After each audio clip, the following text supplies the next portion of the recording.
All right, how's it going, everybody? This is Robbie1 Kenobi with my WrestleMania 32 review.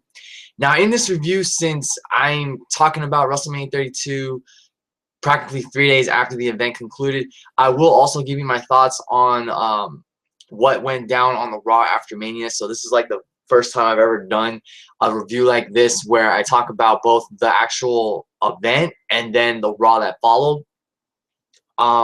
But yeah, my overall thoughts, guys, on WrestleMania 32 was I thought that for the most part, the show was a good show.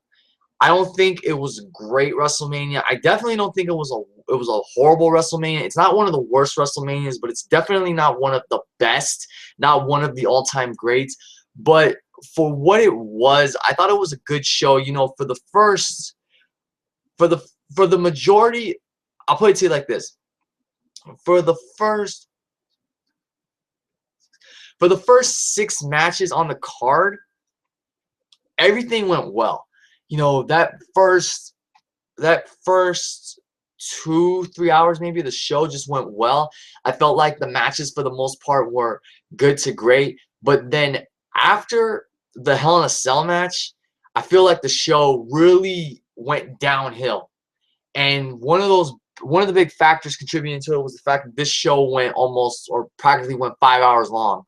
I mean, after a while, after, you know, getting so invested in the matches, you get tired and you just don't care for what follows. So let me get right down to my review. And like I said, guys, throughout it, I'll be talking about the aftermath on the Raw after Mania, what I liked, what I didn't like. So I'm not going to be reviewing the kickoff show like I did last year. So main card, we opened the show with the Intercontinental Championship ladder match. Kevin Owens defending against Sami Zayn, Dolph Ziggler, The Miz, Stardust, Sin Cara, and Zack Ryder. I thought this was a very exciting opener, very good opener, very good ladder match. I don't think it was better than last year's at WrestleMania 31. I feel like that one had better talent. If that, you know, I liked the talent in that match. Like, no knock on guys like Owens or Zayn or Ziggler or Stardust. But I just felt like last year's ladder match was better, but this year's ladder match was still exciting. Lots of crazy spots throughout. You had Kevin Owens and Sami Zayn start the match off inside the ring, and they're just throwing fists, and the crowd was marking out like crazy for that.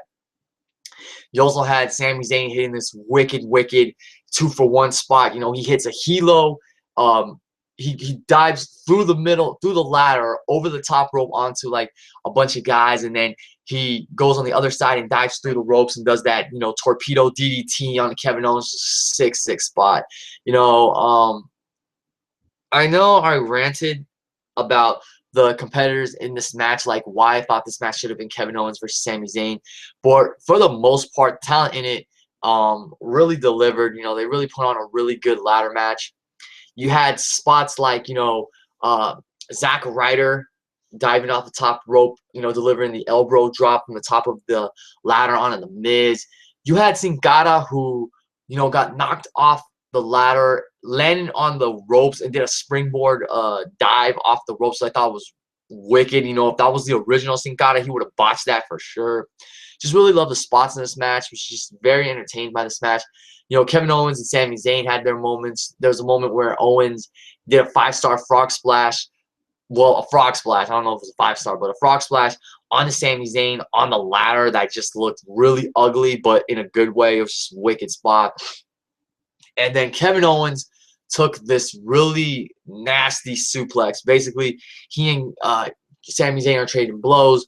Zayn does a reverse exploder suplex, and Owens landed on the ladder. He actually landed on the ladder, and I thought that if that bump went any worse or looked any worse, you know, he could have suffered a severe neck injury or something. I mean, Owens was folded up like an accordion. That was a wicked spot. It was freaking awesome. I'm just happy, like I said, that Kevin Owens didn't break his neck or anything.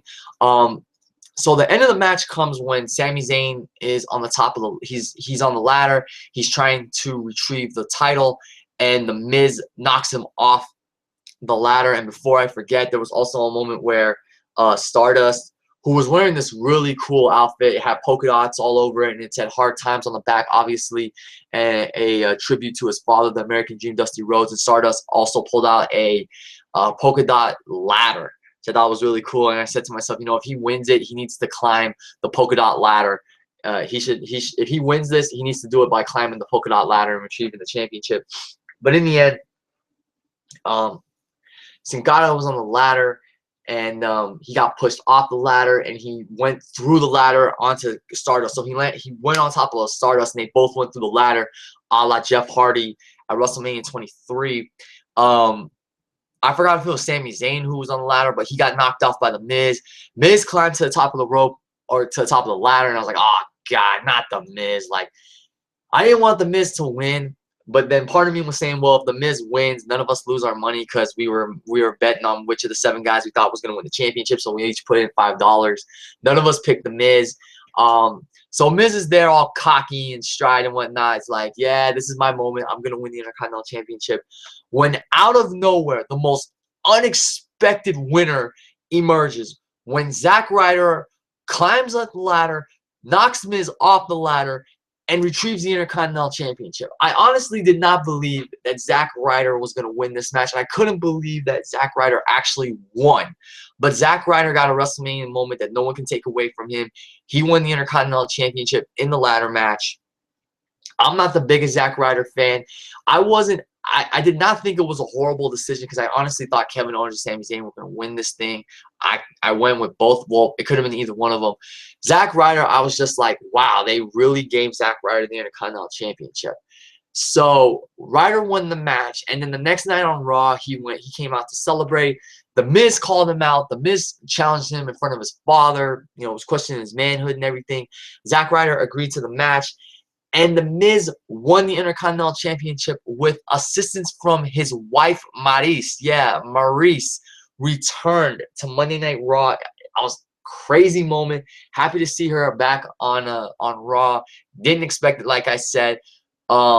You know, Zack Ryder got his WrestleMania moment, but then what was the whole point of him winning the Intercontinental Championship if The Miz was going to win it the next night on Raw? I know they have a rematch coming on SmackDown, which Miz is most likely going to win unless they actually give it back to Zack Ryder. Then that was completely pointless that he lost the match in the first place. Lost the title, I should say. But overall, guys, I thought, like I said, it was a really good opener, very exciting. 3¼ stars. As always, my match ratings are down below in the description box. I'm going to try and speed things up a little bit with this review because I do not know how long it's going to go considering how many matches there were and how long this pay-per-view went. So moving on, we had AJ Styles versus Chris Jericho. Hashtag AJ versus Y2J4. Fourth meeting between these guys. Great match. Incredible wrestling match between these two. The best wrestling match on the card, no doubt. Best pure wrestling match. You know, they pulled out all the stops, you could say, with their moves. You had, AJ. This was really cool. These guys tried to one-up each other in terms of pulling off the other's trademark moves. So Jericho went for the springboard drop kick. AJ ducked, and then AJ hit Jericho with his variation of the springboard drop kick. You had you had these guys trying to one up each other by doing their finishing moves as well. Jericho went for the Styles Clash, and AJ countered that. You had AJ hit the running forearm, not the phenomenal forearm, but the one where the guy's seated and he runs at him and drills him with the elbow. Just a great wrestling match, guys. I feel like it was better than their match at Fastlane. You know, you had Jericho, of course, cinching the walls of Jericho. AJ cinching the calf crusher. There were a few dramatic moments in this match where you wondering like, oh, will this guy tap? Will that guy tap? Has that guy put this guy down for sure in terms of hitting a signature or finisher? AJ Styles hitting that wicked springboard 450. I love that move. That move was so awesome. I feel like he should save it for big match situations like this. He also hit that, springboard reverse DDT, which he sort of botched. But I still think that is like one of the best moves in his arsenal. I still love the way he hit it against, I believe it was Kofi Kingston in the Tag Team Championship match a few weeks ago on Raw. That was just poetry in motion. That was just perfection right there. Jericho went for the Lionsaw. AJ countered that. AJ hit the Styles Clash, and I honestly thought he was going to beat Jericho there with the Styles Clash. He didn't. Prior to that, Jericho hit a code breaker, and then towards the end of the match, AJ goes for the phenomenal forearm, And part of me was saying, okay, you know what? Because he's taking so long, I think Jericho's going to get up and counter it with a code breaker.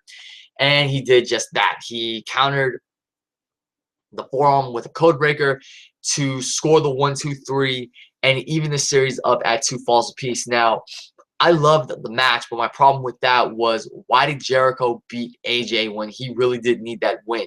You know, this was Jericho's or AJ's first WrestleMania. I feel like he should have gone over. And like I tweeted to somebody, I think it was TNA Couponer or TN Couponer, I forget his name, but he's one of my subscribers. I said, you know, that was a typical case of, you know, WWE 50-50 booking. You know, AJ is 2-1 over Jericho, so they had to give Jericho his win back at WrestleMania, which I don't agree with, because, you know, AJ is the newcomer. He could have benefited more from this WrestleMania win than Jericho, because Jericho's already a surefire Hall of Famer. He doesn't need more WrestleMania wins under his belt. So, you know, like I said, great, incredible wrestling match, pure technical wrestling match between these guys. The finish doesn't take away from the match, you know. I could see a little bit why they would give Jericho the win, but still, like, AJ could have benefited from this more. But I will give WWE credit for this. I feel like what happened on Raw the next night made up for a little bit when AJ and Jericho were in that fatal 4-way match to determine the #1 contender for the WWE World Heavyweight Championship, and AJ beat Jericho with the Styles Clash. I was so happy for AJ. So that made up for it a little bit. But still, I feel like AJ should have gone over in this match against Jericho, but it was still an incredible wrestling match. The best pure technical wrestling match of the night. Just an incredible match. I knew these guys were going to deliver. I said in my video about this match that I was not looking for. I wasn't excited for the match because it was their 4th meeting, but I knew they were going to deliver another really good to great wrestling match, and they did. I feel like they topped their Fastlane match. And I just hope the feud is over. I do not want to see a 5th match between these guys at Payback, because this feud just needs to end right here. It should have ended at, well, yeah, it should have ended at Mania with Jericho getting the win, or AJ getting the win, excuse me. But Jericho got the win.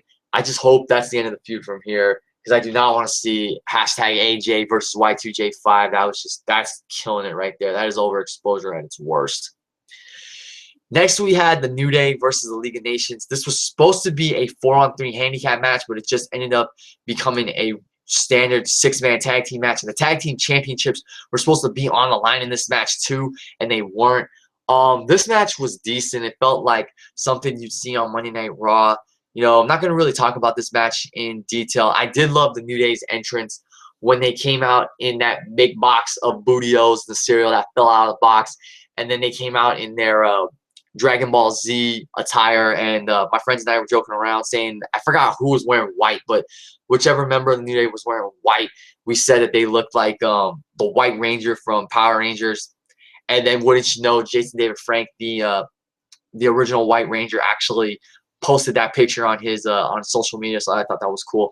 And the funny thing was, I went back and I watched the predictions video I did with Wrestling Brainy and NF Punk and TJ Rules, and I joked around saying the New Day is going to come out of a big box of Booty-O's, and Brainy's like, no, stop, you're going to give Vince ideas, they're going to steal our ideas.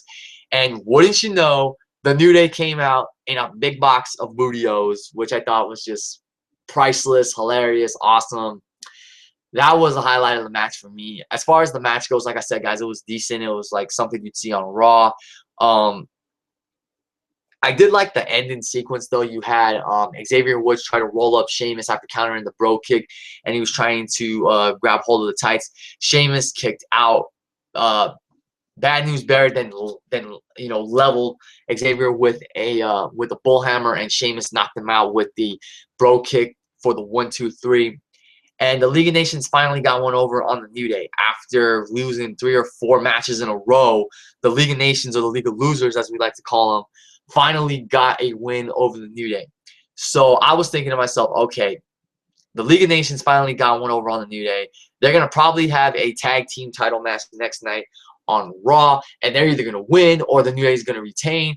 And wouldn't you know, they did, and New Day retained. So I don't see what the whole purpose was of the League of Nations beating the New Day at WrestleMania. Once again, it's that typical 50-50 booking from WWE. They got to give they got to give this team they got to give this team the win so they look strong on the grand stage. But it really did nothing for them because they lost the tag team championship match.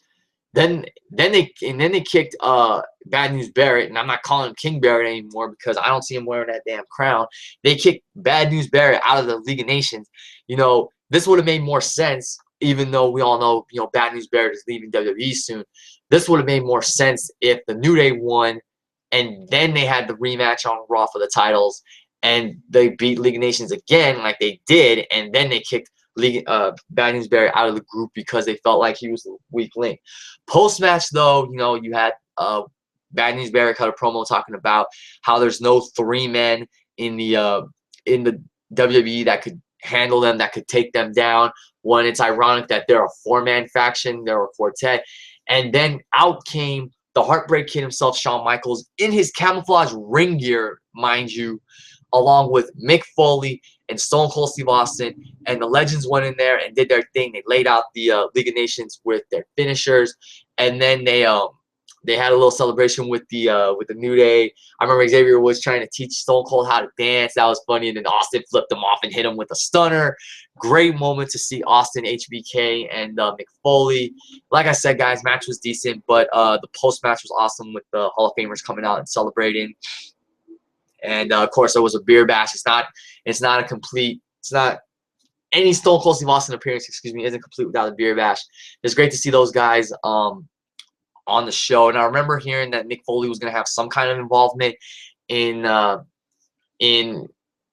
show at WrestleMania 32. We just didn't know if it was going to be in the No Holds Barred street fight, or if he was going to be, or what he was going to do. But that was cool. You know, always great to see Mick Foley and Shawn Michaels and Stone Cold. And like I said, there's no Stone Cold appearance complete without a beer bash. So match was decent. Don't get why the League of Nations got the win. They really didn't need the win, especially if they were going to be kicking Bad News Barrett out of the group the next night after losing the tag team title match. But the post-match celebration was awesome. With Austin and Shawn Michaels and Mick Foley. Next, we had the aforementioned No Holds Barred street fight between Dean Ambrose and Brock Lesnar. This match was good, but honestly, guys, this match was short, and this match was really disappointing. I had all these scenarios going in my head of what could happen with Ambrose and Lesnar in a street fight. There were weapon spots, but this match was only, I think, 12, 13 minutes. So it wasn't the wild, barbaric street fight we were expecting. You know, with any Brock Lesnar match, you know what to expect. He's going to take the opponent to Suplex City. He's going to manhandle them. The opponent, depending on who the opponent is, will get in some offense. But, you know, when it's Brock Lesnar, he's taking the guy to Suplex City. That's exactly what happened. He took Dean Ambrose to Suplex City. He gave him 10-plus suplexes, including, a belly-to-belly to the outside. Ambrose had his moments. You know, Ambrose brought in weapons. Ambrose, you know, got in some kendo stick shots. Brock at one point brought in 2 kendo sticks, and I wanted to see him just whip the hell out of Ambrose with them, but he broke one of them, and the other one I think he did actually use on Ambrose. But, like, Brock should have just used both, you know, as double weapons. Yeah, you know, Ambrose got a low blow in, and I said that, you know, Brock Lesnar's kryptonite appears to be low blows, because when you think about it, Undertaker kicked him low at Battleground, and then Undertaker caught him from behind with a low blow at SummerSlam, which led to the Hell's Gate, where Brock just passed out and, you know, Taker got the win. So low blows have really been Brock Lesnar's kryptonite as of late. Towards the end, Ambrose brought out the barbed wire baseball bat. He actually brought out the chainsaw too, but he never used it. I honestly didn't think he was going to really use a chainsaw in this kind of a match. He brought out the barbed wire baseball bat, and I think he said, what did he say? He said, oh, man, he said something. I think he said, like, barbed wire bitch or something like that. I don't know what he said. Or barbed wire city, something with bitch at the end of it. I thought that was cool. And he swung for the fences at Brock, but then Brock countered with another suplex, and then F5'd Ambrose on a stack of steel chairs. And I was like, there's no way he's kicking out of that. And wouldn't you know it, 3 seconds later, Brock got the pinfall. And I was just disappointed with how short that match went. You know, I'm surprised Ambrose didn't get any more offense. I was honestly expecting him to do some kind of crazy spot where it looks like he was actually going to slay the beast. But in the end, Brock, like I said, took Ambrose to Suplex City, dominated him, and then just laid him out on those steel chairs with an F5 and got the 1, 2, 3. It was still a good match. I'm giving it 3.5 stars, but it could have been a lot better. It should have been longer. It should have been 20 minutes. Should have gotten at least 8 more minutes. And Ambrose should have just gotten in more offense. And now the question is, where do you go from here with Dean Ambrose? Brock Lesnar, I don't know if he's gonna, you know, I don't know if Brock is gonna, well, I don't know what's in store for Brock because originally he was supposed to face Bray Wyatt at this event, and I'm happy that he didn't. And then, you know, Ambrose, I don't know what the original plans for Ambrose were, but I just don't know where Ambrose goes from here because I really feel like he could have benefited from a victory over Brock Lesnar on the grandest stage because that would have ultimately, you know, that would have ultimately established him as a potential contender for the WWE World Heavyweight Championship. And in the end, while he put up a good effort, he ended up once again losing a huge match, you know, a big match like this. So I don't know where Ambrose goes from here. I would not turn him heel because he's still freaking over with the crowd. But at this point in his career, I think Dean Ambrose needs a major push, a major win to ultimately salvage what's left of his career. Or if not, he's gonna just be, you know, left in the dust, you know, left behind in the dust. So like I said, guys, it was a good match. I'm giving it 3.5 stars, but that doesn't necessarily mean it was a really good match. It could have been a lot better. I was expecting a lot more from this match. It was not the chaotic, barbaric war we as fans were expecting, especially me. It was good and fun while it lasted, but it could have been a lot better. So that definitely was one of the big disappointments of the evening. But like I said, guys, still a good, fun match. You know, Brock Lesnar once again proves his dominance. We'll see where he goes from here, and I just hope Dean Ambrose really gets the push he deserves. And I hope WWE just looks at Dean Ambrose and says, okay, you know what? Let's give this guy what he's been busting his ass for because his crowd loves him. And, you know, we failed to do big things with him. I think now it's time to finally pull the trigger. So we'll see what happens from there. Next, we had the triple threat match to determine the women's champion. Yes, earlier in the pre-show, Lita was in the ring and announced and had this huge announcement, this groundbreaking announcement to make, and she ultimately revealed that the winner of the triple threat match would become the women's champion. Yes, that butterfly tin on a strap is gone. It is discontinued.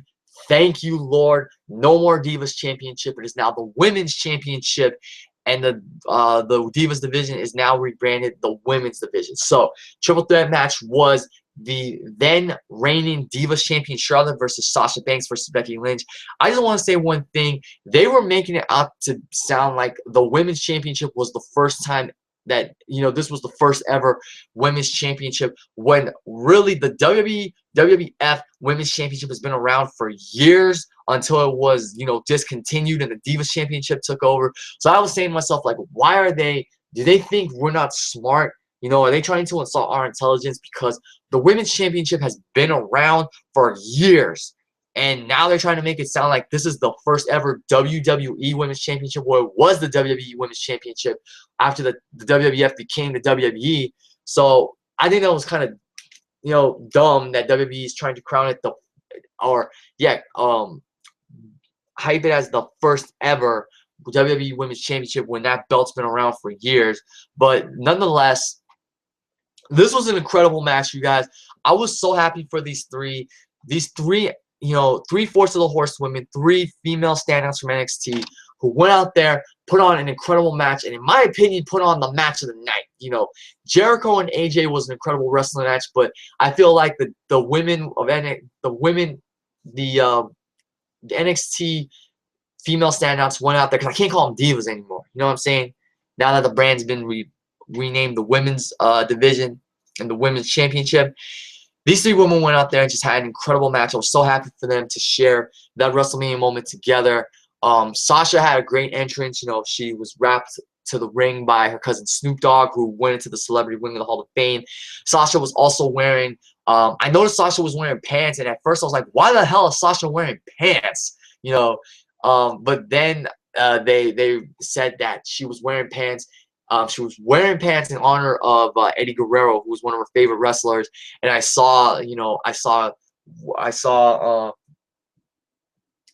excuse me, I saw how the pants paid homage to Eddie because they had that Latino heat style to him. She was wearing boots just like Eddie, so she had a great outfit. She had great ring gear. Becky had a nice outfit that didn't really I can't really remember much about it, but Charlotte came out in a robe reminiscent of her father's. I believe they said it was the same robe her father wore in his retirement match at WrestleMania 24 against Shawn Michaels. So that was great. They had great ring gear, great entrances. And like I said, guys, the match was just an incredible women's wrestling match. You had Charlotte with one of the best spots of the match, probably the best spot overall. A moonsault from the top rope onto the outside onto Sasha and Becky. You know, you had Charlotte slapping on the figure eight early on. I can't remember if it was on Becky or Sasha, but you had just great back and forth action. Sasha going for that double knee attack, and I forgot if it was Charlotte who countered it or if it was Becky. I can't really remember. Like with this triple threat match, there were so many things going on. But you had Charlotte or you had Sasha get into it, Ric Flair, and then Becky went for a drop kick or a dive through the middle rope. We took out. I remember I think Sasha pulled Rick into the in front of her, and Becky knocked out, took out Rick. And I thought that was great because I was thinking, yes, okay, they got rid of Ric Flair, so now it'll just be the three of them deciding who's gonna be the women's champion. I remember Charlotte going for an electric chair drop, and Becky drop kicking both of them. It was just a great match. I mean, it got the time that it needed, because a lot of people were saying give these girls 20 minutes. It had, it was a 16-minute match. It didn't go 20 minutes, but they got the time that I feel like it should have just got maybe a couple more minutes because, the ending, I don't want to say the ending was anticlimactic, but, it appeared toward the end that Charlotte or that Sasha was going to win the championship, and she had, I believe she hit the backstabber, or she had Becky in the bank statement. No. Damn it. I'm trying to remember. Well, there was a sixth spot where Becky was in the figure. Okay, it was Becky who was in the figure eight, and out of nowhere, and I mean literally out of nowhere, Sasha hits a frog splash on both of them, which was just sick. I mean, we laughed because she just came out of nowhere, but it was still a sixth spot. The moonsault from Charlotte was great. Becky trying to get to disarm her on Charlotte. I forgot if she did this transition, if she rolled over or whatnot. Becky, Sasha locked in the bank statement on Becky. It was just an incredible match, you guys. And then at the end, you had Sasha get thrown to the outside. Charlotte slapped on the figure eight on Becky. And then Ric Flair prevented Sasha from getting involved and breaking up the hold. And in the end, Becky tapped out, and we were a little disappointed because when we saw Flair get involved, we were like, damn it, because we wanted Sasha to win, and Sasha was the clear favorite in this match. If Becky won, we wouldn't have had a problem because she's gaining a huge fan base as well. But in the end, Charlotte wins to be awarded the women's championship. So like I said, bye-bye butterfly tin on strap. Just an incredible women's wrestling match, you guys, and I got to give them, a round of applause for their incredible efforts and an incredible match. Congratulations to all three women. 4.5 stars, undoubtedly match of the night. And you're probably thinking, oh, you think that match was better than Hell in a Cell? Well, I'm going to get to Hell in a Cell literally in a few seconds. But yeah, I was just really happy that Charlotte, Sasha, and Becky had that WrestleMania moment together. Sasha and Charlotte have shared another WrestleMania moment together. That was at WrestleMania 30 when they were 2/3 of Triple H's Game of Thrones entrance, along with Alexa Bliss. I meant to say Alexa Bliss. But just an incredible women's wrestling match. Like I said, I'm happy for the for 3/4 of the Horsewomen to share that moment together. Looking forward to seeing where Charlotte goes from here. It looks like, based on what happened on Raw, that she's gonna have a feud with Natalya, which I'm totally down for, to see them feud for a month or two and have a women's championship match at Payback and at Extreme Rules, which Extreme Rules now gonna be in June and Payback is in May. When it was vice versa, and Extreme Rules would come first and then Payback. But yeah, I'm looking forward to seeing Charlotte as a women's champion. I hope the women get more time to put on better matches. The 10 women tag 10 women tag team match, Team Total Divas versus Team Bad and Blonde, that went 11 minutes. I thought that was a good solid match, with Brie Bella getting the win because, of course, that was her last WrestleMania match. And I guess yesterday on social media she announced that she was retiring for good. And I honestly thought that on Raw she would have or the night after Mania or Monday, I found out she retired on social media, and I honestly thought she would have saved her retirement announcement for Raw, but she didn't. Maybe she will come out next week on Raw and announce that she has retired. We'll see what happens from there. But with the Women's Championship being introduced, and yes, it is the WWE. It's pretty much the WWE World Heavyweight Championship in white, with a white strap and a brighter red background, but I will take that championship over that butterfly tin any day. I actually think it's a colorful championship. Maybe they'll introduce a new women's championship in the future, but for now I'm totally fine with that championship. I just hope that this finally leads to big things, a true women's revolution on the main roster, because of course NXT women are tearing it up. Bayley and Asuka are a prime example. They had an incredible, they had a great women's wrestling match from start to finish. So I just hope for big things for all the women on the main roster now that the Women's Championship has been introduced and the Divas Championship is no more. So next we get to the Hell in a Cell match. Shane McMahon versus The Undertaker, and the stipulation was if Shane won, he would get control of Raw, and Undertaker would no longer wrestle at WrestleMania 32 would be his final match. I thought this was a great match, you guys, but when you look at the build for this match and you think of what was on the line, especially what was on the line for Vince McMahon, I expected a lot more now that I think about it. Vince McMahon, he was the one that had so much on the line in this match because if his son beat him, then his son would win control of Raw, practically control the company. And Vince didn't get involved in this match at all. This Hell in a Cell match had a very slow pace to it. It was more of a methodical Hell in a Cell match, but there were some crazy spots. Undertaker chokeslammed Shane onto the steel stairs. Once Shane mounted a comeback, he grabbed bolt cutters and cut he cut the bolts loose on one side of the cell, and then Undertaker came from behind and speared him through that side of the cell. So they managed to get to the outside. The battle continued, and you had a moment where Undertaker tried to tombstone Shane.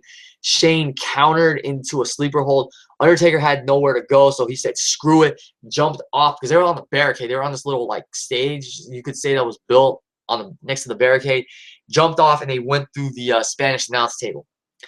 And after that, you had Shane recover. He laid out Undertaker with a toolbox, and I think one of the monitors as well. So he had Taker laid out on the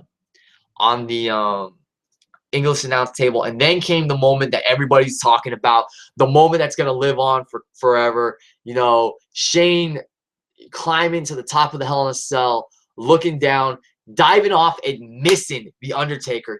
And some people thought Undertaker no-sold that from where they were sitting, but Taker got out of the way. Shane went through the table.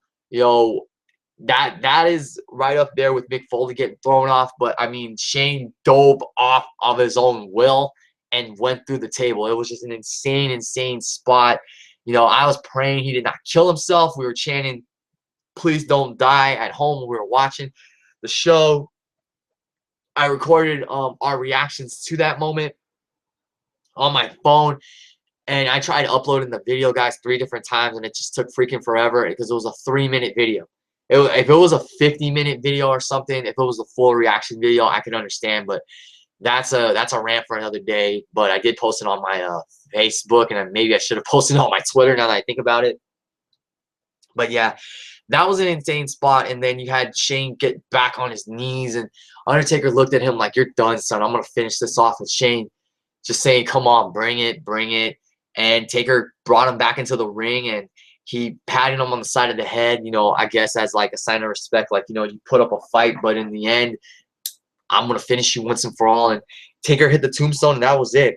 So if you're still counting the streak, Taker's now 23-1 at WrestleMania. This was a great match, like I said, don't get me wrong. And, Shane McMahon once again proven why he was one of the most talked about guys in the Attitude Era during his time. I mean, if you don't have respect for Shane McMahon for actually climbing to the top of the Hell in a Cell and diving off onto The Undertaker, and shit, I don't know, man. I mean, Shane has my respect. Shane's always been one of those great risk takers. He's like the Jeff Hardy of our generation, so to speak. Always doing those crazy bumps, always doing something more extreme than the last thing he did. Shane's just awesome. Shane's going to go into the Hall of Fame, no doubt. And, at the end, they stretchered Shane out, and Shane gave the thumbs up. So that was good to see that, he was fine, because if, God forbid, that dive went wrong and he, I don't know, fractured something in his neck or something, he could be paralyzed. Worse, if he missed and hit the mat, hit that concrete, he could have died. So, that was a huge risk he took, but it was an insane spot. We all wanted to see it. We wondered, would he actually, go to the top and dive off the cell? He did. And yeah, Shane O'Mac, one of a kind. And like I said, guys, I was just expecting this to have more shenanigans, more carnage in it, because you would figure that Vince McMahon would have gotten involved somehow. You figure he would have tried to get involved and screw his son out of winning this match, because, like I said, if Shane won, he wins control of Raw, so he practically wins control of the company, so to speak. But in the end, Undertaker won. I was just, like I said, expecting a lot more shenanigans. You would have thought maybe Triple H would have tried to get involved, or they would have sent like the League of Nations to get involved, or somebody, even Vince himself, like I said, to get involved. But it came down to Shane and the Undertaker. I would have expected Undertaker to get a little more sadistic, like get a little more vicious, and just beat the hell out of Shane. I mean, he was beating Shane down, but I was expecting him to get a little more vicious and violent, because Undertaker was fighting for his own legacy, like he said. It was a great Hell in a Cell match, but I don't think it was one of the best Hell in a Cell matches. I feel like it could have been better. It was definitely better than freaking Ambrose and Brock, but still, I don't think this Hell in a Cell match, that's why I said the Divas Champions or the Women's Championship match was better than this match. It just, for a match that went, for a Hell in a Cell match that went 30 minutes long, it just didn't feel like, I mean, go back and watch Undertaker versus Triple H Hell in a Cell at WrestleMania 28. For a match, that match almost went 30 minutes, and that match was a much better Hell in a Cell match. I mean, there was just great storytelling in it, emotion. You look at this match, and it's a great Hell in a Cell match, but it just, I feel like it was missing that depth and that storytelling, that emotion that could have made it one of the best, especially with everything that was on the line. Shane coming out with his kids during his entrance, that was great to see. I can only imagine like what they were thinking, seeing their own father on top of the cell and then diving off and going through the table, So, great match. Kudos to Shane McMahon, one of the best performers. He's not even a wrestler, guys.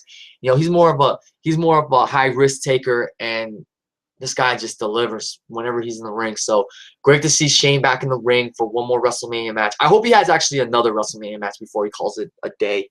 But yeah, Shane McMahon versus The Undertaker was a great Hell in a Cell match, like I said, but it could have been a lot better if there was more, involvement from guys like Vince, or maybe even Triple H trying to get involved, or maybe if Taker just beat the holy hell out of Shane, like really wear him out, maybe put him through a table, maybe, threw him from pillar to post against the cell. Maybe just showed a very dark, ugly side of him that's just trying to do what's right in the sense of fighting for his legacy. But then, you know, the whole thing with Shane calling Undertaker Vince's bitch, and then Vince saying, "Oh, well, I am, you know, Undertaker is my bitch." You know, the more I thought about it after the match, the more I said that I feel like WWE could have done something really big with this match, because there's you know, aspects of it that are unanswered, you know, that went unanswered or unsettled.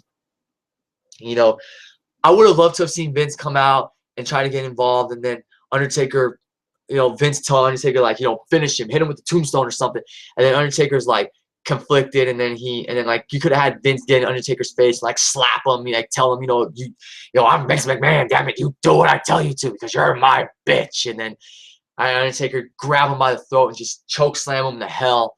You know, maybe I'll do a fantasy booking on this match, guys, or how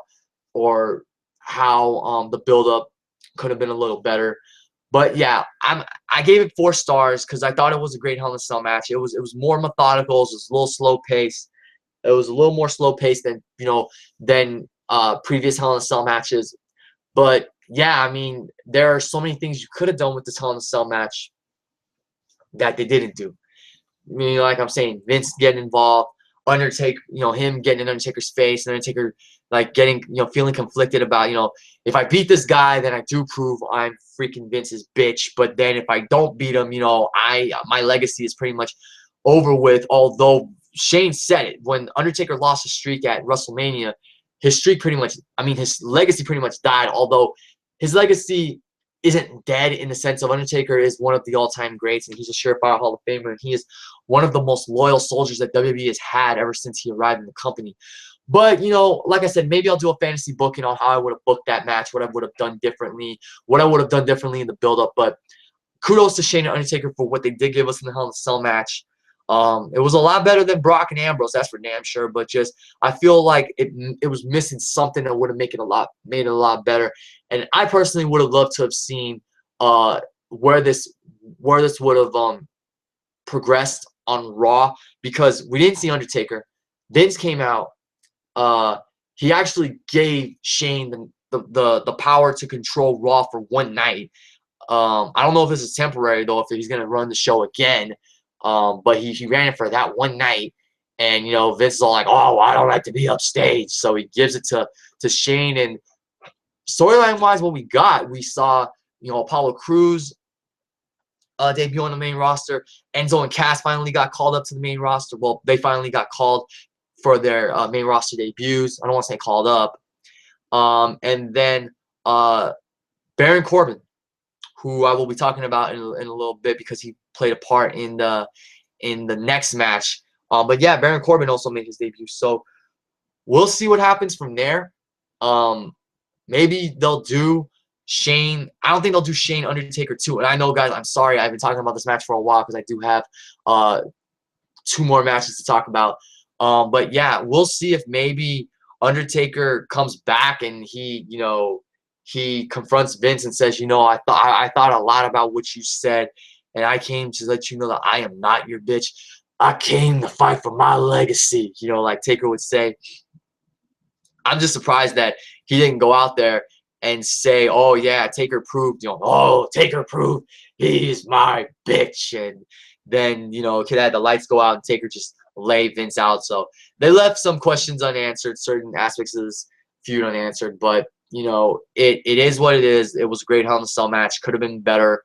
Could have had more storytelling and depth to it, which would have made it a lot better. But for what it was, I thought it was a great Hell in a Cell match.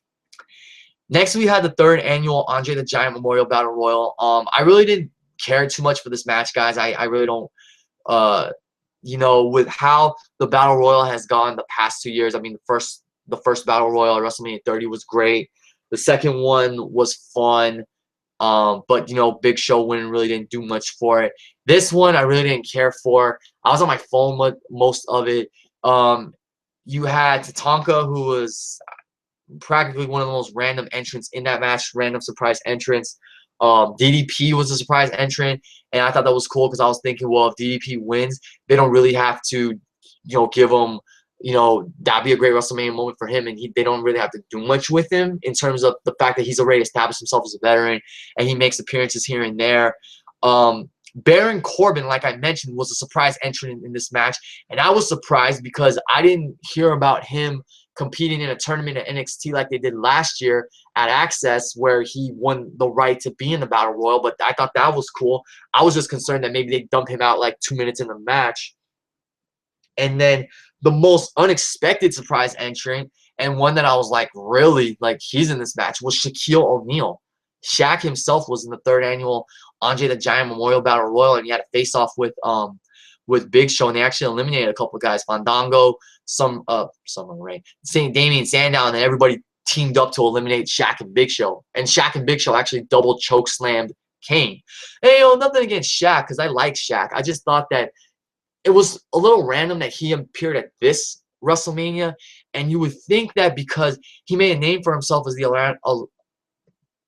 a member of the Orlando Magic, you would have thought that they would call Shaq for WrestleMania 33, have him be a part of the 4th annual Andre the Giant Memorial Battle Royal, should they do it.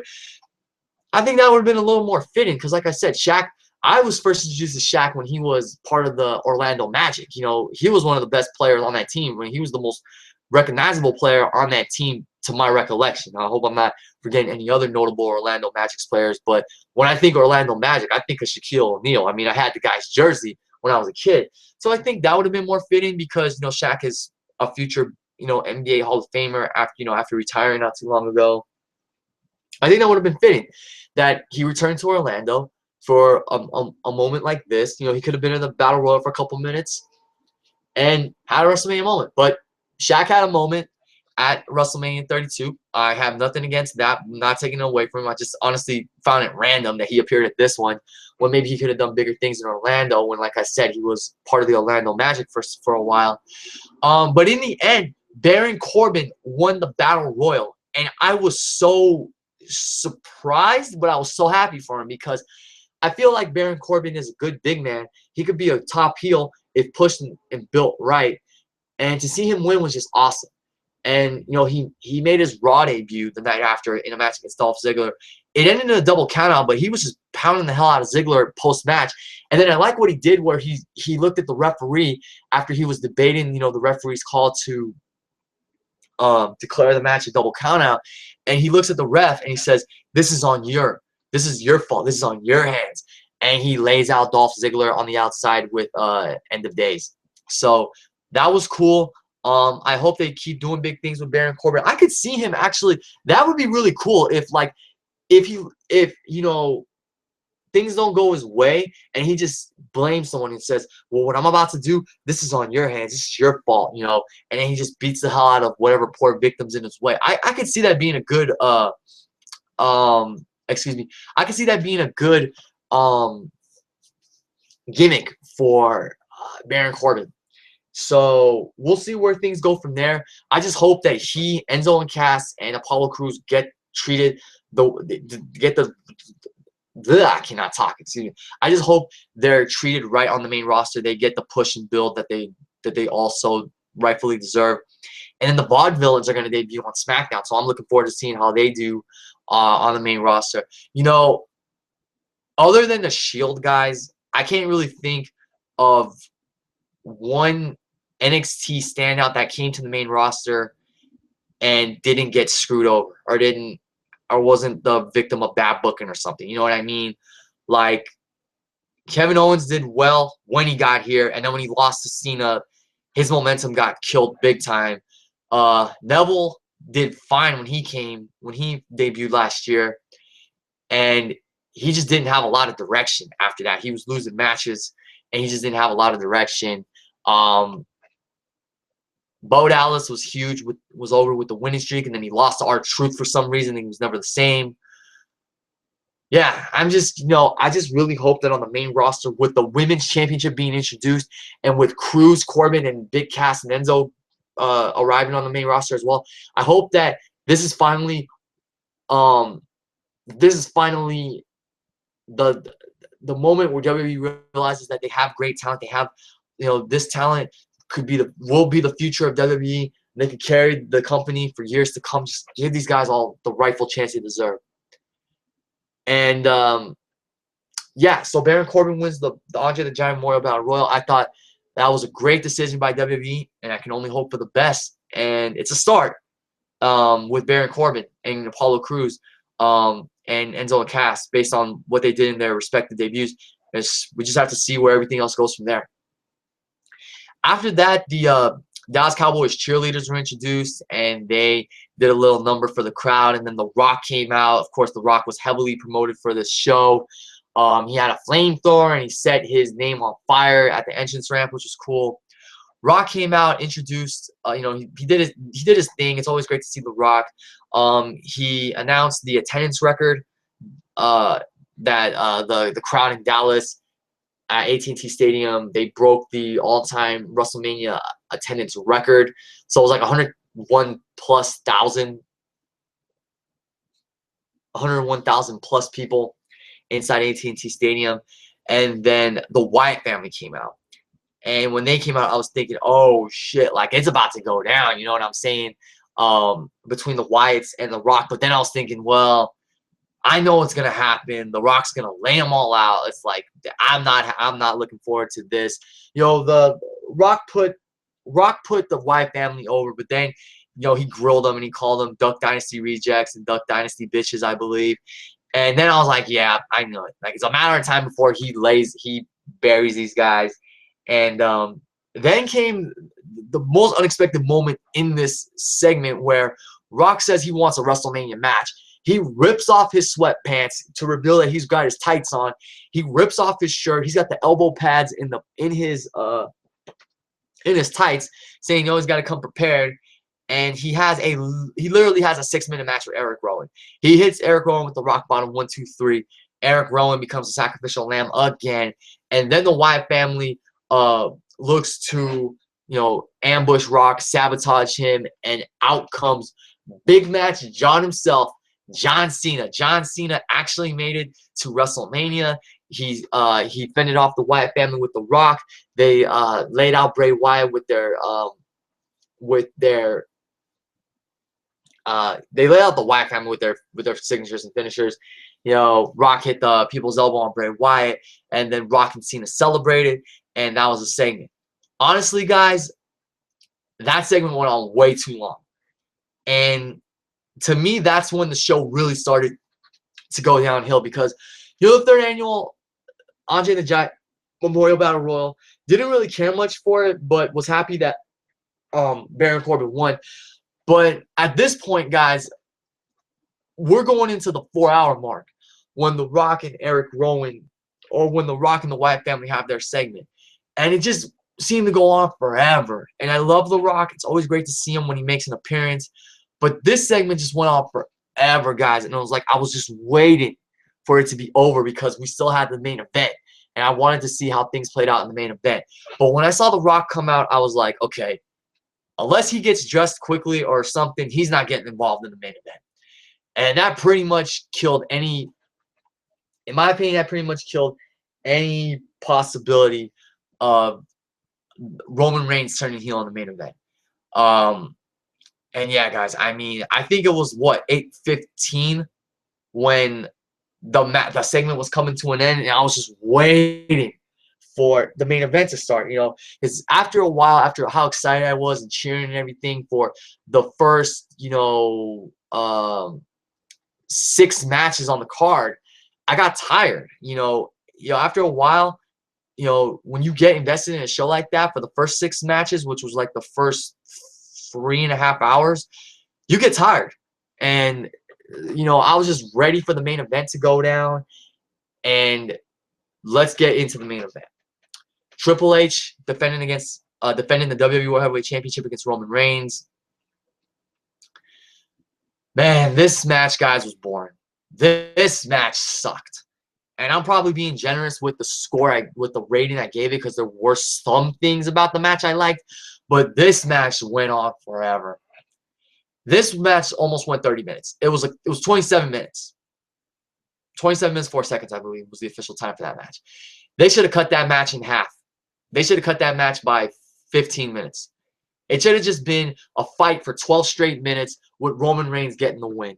But Triple H made this match a traditional, methodical wrestling match, and that was not the kind of match I wanted to have him have against Roman Reigns. You know, it should have just been a fight. It was supposed to be a no DQ match, and they did not even promote that during the match because, like, I think they were counting. You know, the referee was counting Triple H and Roman Reigns while they were on the outside after Roman speared Triple H to the barricade. That was one of the only good things I liked about the match. I mean, I closed my eyes for like 2 seconds. I almost fell asleep because I was that tired from, you know, the show having gone on as long as it did. You know, this match should have just been a fight. They should have just brawled for like 12, 13 minutes, you know, and you know what, speaking of time, this match should have been cut. Like I said, this match should have just gone like 13, 14 minutes, and then the other 13 minutes could have gone to like Dean Ambrose and Brock Lesnar, or they could have divided that 13 minutes in half and gave like 7 more to Brock and Ambrose, and maybe 6 more to Taker and Shane, but then that would have been like a 36-minute match. So I don't know. Well, what they could have done is just cut Roman versus Triple H in half and gave a majority of that extra time to Ambrose and Brock. But anyway, guys, you know, in the end, Triple H tries to lay out Roman Reigns with a sledgehammer. Roman hits him with 3 straight Superman punches. Roman did spear Stephanie towards the end of the match, which was a cool moment too. But other than that, guys, you know, Triple H tries to take off Roman's head with a sledgehammer. Roman bounces off the ropes, hits Triple H with a spear. 1, 2, 3. Roman Reigns, like we all predicted, becomes the new WWE World Heavyweight Champion. No face turn. I mean, no heel turn. He gets the celebratory celebration that we all knew he was going to get. Have Michael Cole saying, "He did it. He silenced the critics. Baga Mago, Roman Reigns is champion, Mago." You know, it was what it was. And I don't hate Roman. I don't think the main event ultimately killed the show. I wanted to see Roman turn heel. But like I said, when The Rock came out for his segment, and you know, he had the thing with Eric Rowan and the interactions with the Wyatt family, I was like, yeah, Rock is not coming out. Rock ain't coming out for this. Roman's going to win it as a face, and WWE got what they wanted. So now they're going to push Roman Reigns as their babyface champion. But you could clearly hear the boos that the crowd in AT&T Stadium was raining down on Roman with those boos. And that's how WrestleMania ended, with Roman celebrating his championship win and the crowd booing him. And the next night on Raw, I feel like he sort of played things off in a heelish way, because he was, you know, walking out with sort of a smug look on his face, and the crowd was booing him, and he's like, "Come on, guys, I'm not a bad guy. I'm not a good guy. I'm the guy." And then I'm just thinking, like, okay, maybe that was teasing the heel turn, because he kind of said it in a smuggish kind of way, but they're probably going to keep pushing him as a babyface champion. Let's give it until Payback, because that's when he's most likely going to face AJ Styles for the championship. And if the crowd still rejects him, then turn him heel. I mean, I don't understand why WWE are so determined, so obsessed to push Roman Reigns as a babyface champion, as their top babyface champion. Like, I don't know if they're trying to make him the John Cena, the new John Cena for the future, but there's only one John Cena and there's only one Roman Reigns. And Roman Reigns cannot be compared to John Cena. You know, Roman Reigns has to be Roman Reigns. He has to be himself. He has to be a badass. He has to be a proud Samoan fighting machine. So we'll see what happens from there. So overall, guys, with regards to my review, my overall final thoughts on WrestleMania 32, I thought it was a good show. I thought it was watchable for the first 3 hours, and then after that, it just goes downhill in a huge way, especially the main event with how long it was, and it just seemed to drag on forever. And the same thing with the Rock, Cena, and Wyatt family segment. I feel like it just dragged on forever, you know. So in the end, guys, I'm giving the show an 8.25 out of 10. Because there was still a lot of good to great on the show, and I wasn't gonna give it. I almost, you know, I was debating between a 7.75, an 8, and an 8.2 out. I mean, an 8.25. Excuse me. Those were the three scores I was debating about. I almost went with 7.75, and I was like, well, you know what? There was still a lot of good to great on the show, and I feel like maybe 7.75 out of 10 doesn't give it enough justice, doesn't reflect the good to great that was on the show. So then I was thinking, should I give it 8 out of 10? And then I was looking at the matches I really, really enjoyed. I'm like, you know what? I'm going to give it that extra 0.25. So overall, guys, I'm giving the show 8.25 out of 10. Still a good WrestleMania for the most part. You know, not a great WrestleMania. Not better than WrestleMania 31, that's for sure. I feel like WrestleMania 31 from start to finish just delivered all the way through. Nothing bad, nothing horrible. Even the matches I gave 2 stars, they were still good, solid matches. The ending to last year's was just freaking incredible with Seth Rollins cashing in his Money in the Bank briefcase and winning the WWE World Heavyweight Championship. Rock's segment with Ronda Rousey was a lot better than the segment with the Wyatts. But still, WrestleMania 32 was a good show. You know, not one of the best WrestleManias, not one of the worst, but in the middle, I'd say. But like I said, I'm giving it 8.25 out of 10. I still enjoyed a few real good things about it, like the ladder match, AJ and Jericho's 4th match. The women's championship match was just incredible. Shane's crazy ass dive off Hell in a Cell. So yeah, I mean, still a good show for the most part, but not the best WrestleMania. Not the worst, but definitely not a must-see WrestleMania. So that's gonna wrap it up, guys, for my WrestleMania 32 review. I'm sorry this review almost went practically 1 hour, but once again, like I said, guys, just wanted to give you my overall thoughts on the show. And as far as the Raw after Mania, definitely not better than last year's show. And I'm not just saying that because I was at WrestleMania weekend and I was at WrestleMania 31. I just feel like this show, this post-Raw after Mania show, was solid, but wasn't horrible. It wasn't great. You know, when you look at the 3 other Raw after Mania shows that have happened, especially 29, the one after 29, this one just seemed inferior. You know, so this year's Raw after Mania show was solid. I did enjoy the debuts of the NXT stars. I did enjoy the Fatal 4-Way main event where Cesaro returned and AJ beat, you know, Jericho with the Styles Clash to become #1 contender. And that's pretty much it, guys. I can't really think of anything else memorable that stood out on Raw. So yeah, Raw after Mania, decent show, solid. WrestleMania 32, good show, but not the best, not the worst, but not a must-see WrestleMania in my opinion. There are some matches that are must-see, but the show itself, I wouldn't recommend as a must-see. So that's it, guys. Like I said, sorry that this took, you know, this is practically when I practically went an hour. But I wanted to come on here and give you my thoughts on Mania as well as the Raw after Mania. Thank you guys as always for watching and listening. Please, you know, keep your eyes open for new content on my channel. Go back, watch some of my other videos. So I want to give a shout out to everybody that went to WrestleMania this weekend. You know, my friend Paul was there, Miguel was there, Stevie Breach, Matt Lorenzo from the Austin Lorenzo Brothers, Vince Martinez, Ms. WWE Fan 13. Want to give a shout out to everybody that went to WrestleMania 32. Hope you all had a great weekend. Hope you all had a great experience at NXT TakeOver Dallas. Hope you enjoyed the WrestleMania 32 experience itself, being there live at AT&T Stadium.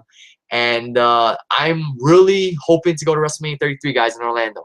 I'm going to do whatever I have to do to, well, not whatever, but I'm going to do my damnedest to ultimately ensure that I make it out to Orlando for WrestleMania 33, because just looking at everybody's Twitter feeds and their Instagram posts and their videos and seeing all the fun they were having, I was just saying to myself, you know what? I'm happy for these guys. This gets me excited, and now I really want to go to another WrestleMania. So I'm going to do what I can to go to WrestleMania 33.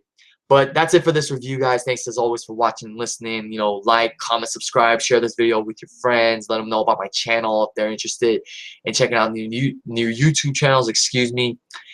And until next time, guys, I will see you all later.